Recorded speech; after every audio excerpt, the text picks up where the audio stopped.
А тая... Той може да кажем нещо. Да. Здравейте, приятели! Аз съм Ята Стар. Харесайте, абонирайте се и всичко най-хубаво за нашия клип и нашия профил. Да, така, веки си махай си. И тая сега... Да. Мисля, че това забравя да го кажа, затова да го казах. Какво става, бе? Ето. Така, ще отида до туалетната.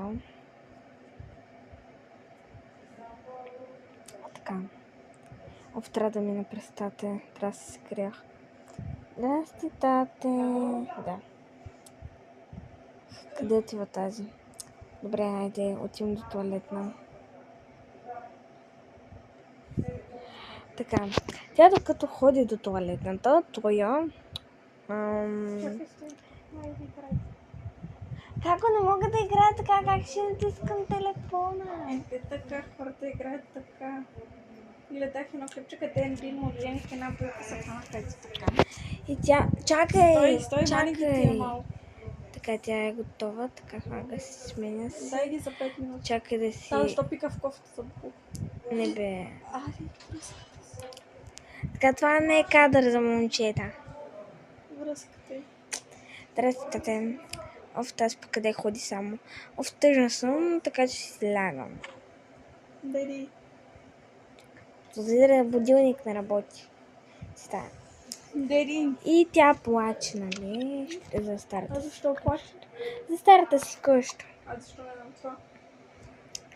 И така, тая спи и чува, Да, той я чува как тя... Стой сега, стой да видиш. Така, сега играй така. Така играй. Как пак някой от комшиите такова се ревели, какво прави? Млъкнете! Абе, чакай бе, ние нямаме комши, ние не сме в апартамент. Чакай да отида да видя. Не, тя не плаче.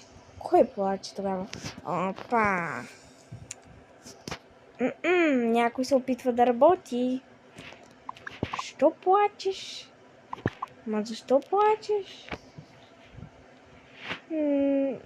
Липсва ми старата къща и имам някои женски проблеми. Ме боли корема. Цикъл ли си мила? Тихо! И да. Мила, ще ти дам хапче, ще се почувстваш по-добре.